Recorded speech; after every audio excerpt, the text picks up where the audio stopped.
జైలులో పోసాని కృష్ణమురళి అస్వస్థకు గురయ్యారు. దీంతో అధికారులు ఆయన సబ్ జైలు నుంచి రాజంపేట ప్రభుత్వ ఆసుపత్రికి తరలించారు. ప్రస్తుతం ఆయనకు అక్కడే చికిత్స అందిస్తున్నారు. జైల్లో అనారోగ్యంతో బాధపడుతున్నారు Posani.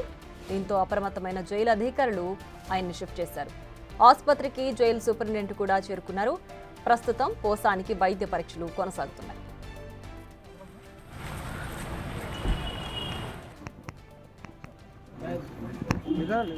Royal photo royal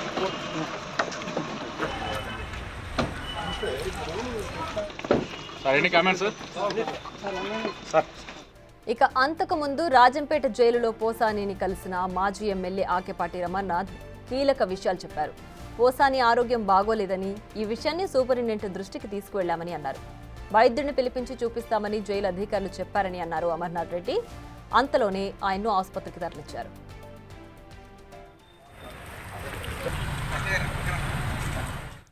Rajampet sub jail సిబ్బందితో మాజీ ఎమ్మెల్యే కొరముట్ల శ్రీనివాసులు వాగ్వాదానికి దిగారు. పోసాని కృష్ణమురళితో ములాఖత్ కోసం రైల్వే కోడూరు మాజీ ఎమ్మెల్యే కొరముట్ల శ్రీనివాసులు ఎంట్రీ చేసుకున్నారు. అయితే ఆయన వెళ్లడానికి ముందే పోసానిని రాజంపేట ఎమ్మెల్యే అమర్నాథ్ రెడ్డి కలిశారు. దీంతో ఇవాల్టి కోట పూర్తయింది అంటూ కొరముట్లను జైలు సిబ్బంది అనుమతించలేదు. దీంతో చేసేదేమీ లేక పోసానిని కలవకుండానే కొరముట్ల వెనుతిరిగారు.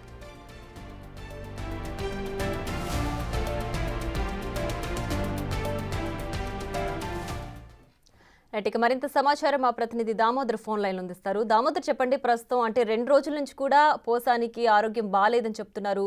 మరి ప్రస్తుతం ఎలాంటి వైద్య పరీక్షలు కొనసాగుతున్నాయి? ప్రస్తుతం ఎలా ఉంది ఆయన పరిస్థితి? పోసాని కృష్ణమురళిని రాజంపేటలోని ప్రభుత్వ ఆసుపత్రికి మధ్యాహ్నం 12 గంటల తర్వాత తరలించారు.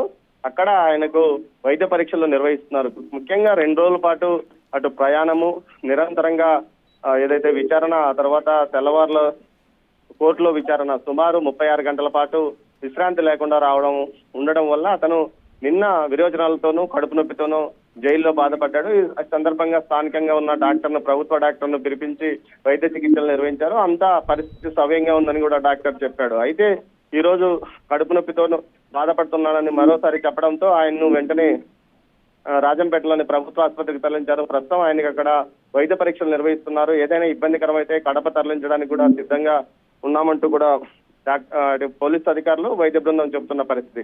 ముఖ్యంగా అనారోగ్యంగా ఉన్న ఏదైతే పోసాని కృష్ణమురళి సుదీర్ఘంగా సుమారు 14 గంటల పాటు ప్రయాణం చేయడం, ఆ తర్వాత కోర్టులో విచారణ తదితర పరిణామాలతోనే ఈ విధంగా విశ్రాంతి లేకపోవడంతో అస్వస్థతకు గురై ఉంటాడని కూడా డాక్టర్లు చెప్తున్నారు. కేవలం ఆయనకి తగిన విశ్రాంతి దొరికితే ఇబ్బందికరంగా ఉండదని కూడా చెప్తున్నారు. అయితే కడప ఏదైతే రాజంపేట జైల్లో వాతావరణం ముఖ్యంగా పెరిగిన ఎండల ప్రభావం వల్ల కొంత ఇబ్బందికరంగా మారింది.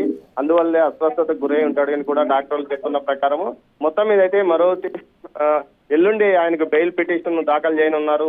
ఎల్లుండి దాని మీద విచారణ కూడా జరగనున్న నేపథ్యంలో అనారోగ్య పరిస్థితులు చూసి బెయిల్ ఇచ్చే అవకాశం ఉందంటూ కూడా ఆయన న్యాయవాదులు అభిప్రాయపడుతున్నారు. మరోవైపు పోలీసులు కస్టడీ పిటిషన్ కోరుతున్న నేపథ్యం. ఇలాంటి పరిస్థితుల్లో ఆయన్ని ఈ రోజు ఆసుపత్రికి తీసుకొచ్చారు. ఆసుపత్రిలో ప్రస్తుతం ఆయనకు వైద్య పరీక్షలు నిర్వహిస్తున్నారు. ఆ తర్వాత పరీక్షలు వచ్చిన తర్వాత ఎలాంటి అనారోగ్య పరిస్థితుల్లో ఉన్నాడన్న విషయం తెలిసే అవకాశం ఉంది. రేఖ, రైట్. దామోదర్, అయితే ఇప్పుడు వైద్య పరీక్షలు నిర్వహిస్తున్నారు. ఎప్పటిలోపు దాని రిజల్ట్స్ తెలిసే అవకాశం ఉంది? ఒకవేళ ఆయనకి ఏమైనా సమస్యలు ఉంటే గనక, అనారోగ్య సమస్య తీవ్రత ఎక్కువైతే గనక ఎలాంటి యాక్షన్ తీసుకునే అవకాశం ఉంది? మళ్ళీ పోలీసులు కస్టడీకి కోరుతారా?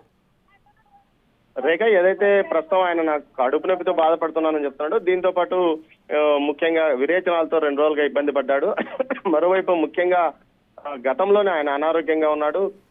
కరోనా సమయంలో తీవ్ర అస్వస్థతకు గురైన తర్వాత మరోసారి ఆయన్ను ఏదైతే ఒక శస్త్రచికిత్స కూడా, గొంతుకు సంబంధించి శస్త్రచికిత్స కూడా జరిగిన నేపథ్యంలో తాను అనారోగ్యంగా ఉన్నానంటూ కూడా అరెస్ట్ చేసిన సమయంలో కూడా తెలిపాడు. అయినప్పటికీ రెగ్యులర్ గా మందులు వాడుతున్నారు. డాక్టర్లు పరీక్ష చేసినప్పుడు ప్రస్తుతానికి ఆరోగ్యం ఫిట్ గా ఉందని కూడా తేల్చి చెప్పిన తర్వాతనే పోలీసులు రిమాండ్ కి తరలించిన పరిస్థితి. ఇలాంటి పరిస్థితుల్లో కేవలం ఈ జర్నీ వల్ల విశ్రాంతి లేకపోవడం వల్లనే ప్రస్తుత పరిస్థితి తలెత్తిందని డాక్టర్లు చెప్తున్న నేపథ్యంలో ఏదైతే కొద్దిగా ఇబ్బందికరమైతే కడప సెంట్రల్ జైలుకి తరలించి అక్కడ ఆసుపత్రిలో చేర్పించే అవకాశం ఉందని కూడా తెలుస్తుంది. ఇక్కడైతే కేవలం ఏరియా హాస్పిటల్ కావడం వల్ల అవసరమైన వైద్య సౌకర్యాలు ఉండే అవకాశం కూడా లేదని తెలుస్తుంది. మొత్తం మీద అయితే కేవలం 25 మంది మాత్రమే జైలు ఖైదీలు, రిమాండ్ ఖైదీలు ఉన్న జైలు సబ్ జైలు మాత్రమే రాజంపేట. అందువల్ల ఆయన్ను కడప సెంట్రల్ జైలుకు తరలిస్తారా లేకపోతే ఇక్కడే ఉంచుకుంటారా అన్నది ఈ వైద్య పరీక్షల తర్వాత తేలుతుంది. అయితే సోమవారం రెగ్యులర్ బెయిల్ కోసం ప్రయత్నిస్తున్నారు. ఆ తర్వాత పోలీసులు కూడా కస్టడీ పిటిషన్ కోరే అవకాశం ఉంది. దీంతో పాటు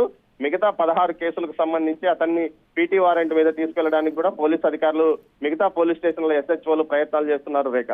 right Damodar, thanks for the updates.